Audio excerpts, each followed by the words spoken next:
नमस्ते दोस्तों, मेरा नाम स्नेहा है। मेरी उम्र 20 साल है और मैं दिल्ली की एक जानी-मानी यूनिवर्सिटी से बीए लिटरेचर कर रही हूँ।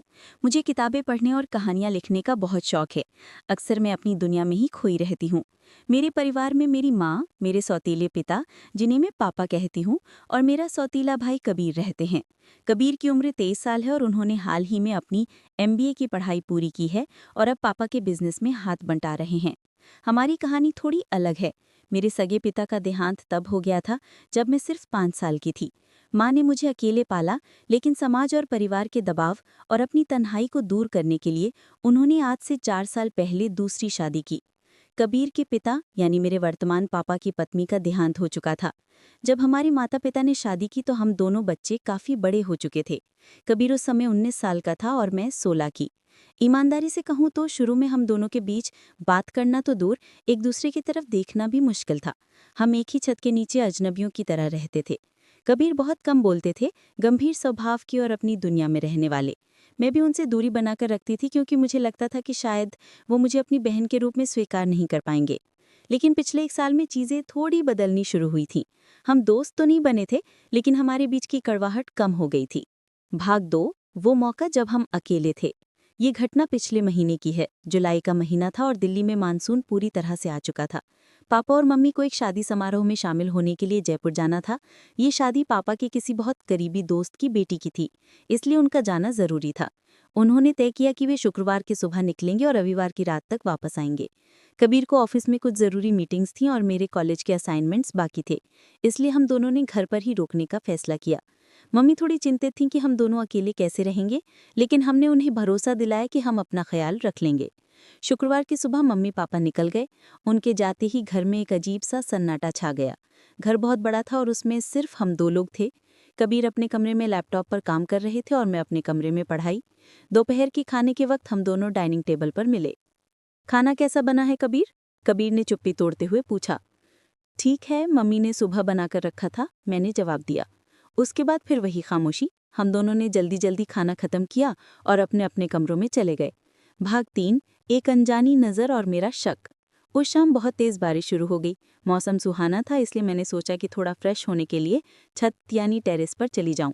मुझे बारिश में भीगना पसंद था। मैं छत पर गई और बारिश की बूंदों का आनंद लेने लगी। मैं पूरी तरह से भीग चुकी थी और खुशी से झूम रही थी, बेफिक्र होकर ये सोचकर कि कबीर तो अपने कमरे में काम कर रहे होंगे। मैंने अपनी आंखें बंद कर रखी थी और आसमान की तरफ चेहरा किए हुए थी। तभी मुझे ऐसा महसूस हुआ जैसे कोई मुझे देख रहा है। ये एक छठी इंद्रिय यानी सिक्स्थ सेंस जैसा था। मैंने अचानक आंखें खोली और पीछे मुड़कर देखा।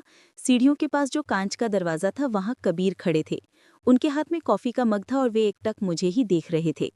जैसे ही हमारी नजरें मिली, वे थोड़ा हड़बड़ा गए और तुरंत वहां से चले गए। मेरा दिल जोर से धड़कने लगा। क्या वो मुझे सिर्फ देख रहे थे या निहार रहे थे? बारिश में भीगे कपड़ों में मैं शायद थोड़ी असहज लग रही थी। एक पल के लिए मुझे गुस्सा आया, लेकिन अगले ही पल मेरे मन में एक अजीब सी सिहरन दौड़ गई। उनकी नज़रों में कुछ अलग था। वो नज़र भाई वाली नहीं थी, उसमें एक गहराई थी, एक खिंचाव था। मैं नीचे आई, कपड़े बदले और अपने कमरे में बैठकर सोचने लगी, क्या ये मेरा वहम था? लेकिन कबीर का वो चेहरा, वो घबराहट, वो सब झूठ नहीं हो सकता था। भाग 4, डायरी का राज। अगली सुबह शनिवार था। कबीर जिम चले गए थे। मुझे घर की सफाई करनी थी। सफाई करते करते मैं कबीर के कमरे में गई। उनका कमरा हमेशा व्यवस्थित रहता था। मैं उनकी टेबल साफ कर रही थी कि तभी मेरा हाथ गलती से उनके किताबों के ढेर पर लगा और एक डायरी नीचे गिर गई। डायरी गिरने से खुल गई। मैं उसे उठाने के लिए झुकी तो मेरी नज़र उस पन्ने पर पड़ी जो खुला हुआ था। वहाँ एक स्केच बना हुआ था। मैंने उसे ध्यान से देखा तो मेरे पैरों तले जमीन खिसक गई। वो स्केच मेरा था। वो कल रात का नहीं था, बल्कि शायद कुछ दिन पुराना था। उसमें मैं सोफे पर बैठकर किताब पढ़ रही थी। स्केच बहुत खूबसूरती से बनाया गया था। उसमें हर एक डिटेल थी। मेरे बालों की लटें, मेरे चश्मे का फ्रेम, मेरी मुस्कान। मेरे हाथ कांपने लगे। कबीर जो मुझसे बमुश्किल 2 शब्द बोलते थे, वो मेरी तस्वीरें बनाते थे। मैंने डायरी के और पन्ने पलटे। उसमें मेरे कई स्केच थे और साथ में कुछ कविताएं भी लिखी थीं। एक जगह लिखा था, वो मेरे करीब है फिर भी कितनी दूर। ये रिश्ता एक दीवार है जिसे मैं लांघ नहीं सकता। स्नेहा, क्या तुम कभी मेरे दिल की आवाज़ सुन पाओगी? मेरा दिल जोर जोर से धड़कने लगा। ये सिर्फ एक आकर्षण नहीं था, कबीर मुझसे प्यार करते थे, और वो भी इस हद तक कि वो अपनी भावनाओं को इस डायरी में छिपाए हुए थे। मुझे समझ नहीं आ रहा था कि मैं क्या महसूस करूं। समाज की नज़र में हम भाई बहन थे, भले ही सौतेले, लेकिन क्या भावनाओं पर किसी का जोर चलता है? कहीं ना कहीं मेरे दिल के किसी कोने में भी कबीर के लिए एक सॉफ्ट कॉर्नर था, जिसे मैं हमेशा दबाती आई थी। मैंने डायरी वहीं रख दी और कमरे से बाहर आ गई। जब कबीर जिम से वापस आई तो मैं उनसे नजरें नहीं मिला पा रही थी। मुझे लग रहा था कि वे मेरा चेहरा देखकर सब समझ जाएंगे। भाग 5। तूफानी रात और अंधेरा। शनिवार की शाम होते होते मौसम बहुत खराब हो गया। आंधी और तूफान के साथ मूसलाधार बारिश हो रही थी। बिजली कड़कने की आवाजें डरावनी थी। रात के करीब 8 बजे अचानक बिजली चली गई। पूरा घर अंधेरे में डूब गया। इन्वर्टर भी कुछ तकनीकी खराबी के कारण काम नहीं कर रहा था। मुझे अंधेरे और बिजली की कड़कड़ाहट से बहुत डर लगता है। मैं हॉल में सोफे पर सिकुड़कर बैठी हुई थी। तभी कबीर मोमबत्ती लेकर आए। मोमबत्ती की रोशनी में उनका चेहरा बहुत गंभीर लग रहा था। डर लग रहा है? उन्होंने कोमलता से पूछा। बहुत, मैंने धीमे से कहा। वो मेरे पास सोफे पर थोड़ी दूरी बनाकर बैठ गए। चिंता मत करो, मैं हूं ना, उन्होंने कहा। बाहर बिजली जोर से कड़की और मैं डर के मारे चीख पड़ी और अनजाने में कबीर से लिपट गई। उन्होंने भी मुझे अपनी बाहों में भर लिया। वो पल थम सा गया। उनका स्पर्श मुझे सुरक्षा दे रहा था। थोड़ी देर बाद जब मुझे एहसास हुआ कि मैं क्या कर रही हूं तो मैं पीछे हटने लगी, लेकिन कबीर ने मुझे नहीं छोड़ा। स्नेहा, उन्होंने भारी आवाज में मेरा नाम लिया। कबीर, ये गलत है, मैंने कांपती आवाज में कहा, हालांकि मैं खुद पीछे नहीं हटना चाहती थी। क्या गलत है स्नेहा? प्यार करना गलत है? उन्होंने मेरी आंखों में देखते हुए पूछा। मेरी सांसें अटक गई। लेकिन हम भाई बहन हैं। नहीं स्नेहा, हम जानते हैं कि हम सगे भाई बहन नहीं हैं। हमारा कोई खून का रिश्ता नहीं है। ये रिश्ता सिर्फ हमारे माता पिता की शादी से बना है। मेरे दिल ने तुम्हें कभी बहन नहीं माना। कबीर ने एक ही सांस में सब कह दिया। भाग 6। भावनाओं का सैलाब। फिर उन्होंने अपनी जेब से कुछ निकाला। वो वही डायरी थी। आज सुबह मैंने देखा कि डायरी की जगह बदली हुई है। मुझे पता चल गया था कि तुमने इसे पढ़ लिया है। कबीर ने कहा, अब जब तुम जानती हो कि मेरे दिल में क्या है तो मैं और नहीं छिपाना चाहता। मैं तुम्हें उस दिन से पसंद करता हूँ जब तुम पहली बार इस घर में आई थी। तुम्हारी सादगी, तुम्हारी हंसी।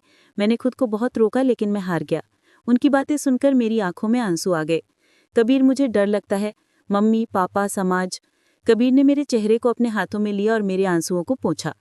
दुनिया की परवाह हम बाद में करेंगे। अभी मुझे सिर्फ ये बताओ, क्या तुम्हारे दिल में मेरे लिए कुछ नहीं है? क्या वो सब जो मैंने महसूस किया वो एक तरफा है? मैं झूठ नहीं बोल सकती थी।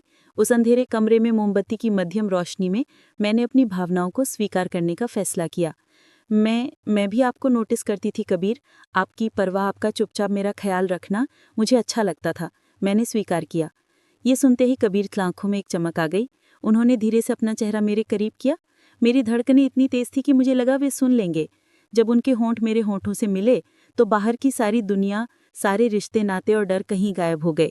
वो एक ऐसा पल था जिसमें सिर्फ हम दोनों थे। वो गलती नहीं लग रही थी, बल्कि ऐसा लग रहा था जैसे दो प्यासे दिलों को पानी मिल गया हो।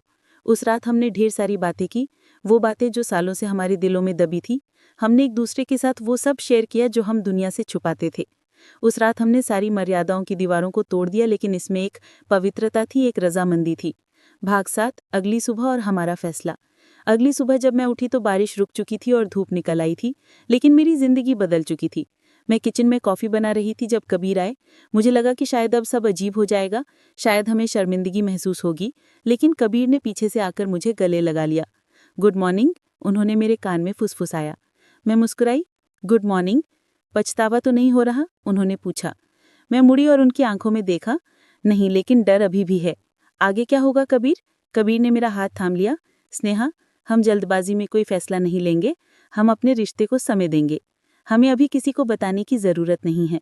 हम पहले अपने पैरों पर खड़े होंगे, अपनी पहचान बनाएंगे। जब हम पूरी तरह से सक्षम हो जाएंगे तब हम दुनिया का सामना करेंगे। और वैसे भी इतिहास गवाह है, प्यार करने वालों के लिए रास्ते निकल ही आते हैं। दोपहर को मम्मी पापा वापस आ गए। घर का माहौल फिर से पहले जैसा सामान्य हो गया।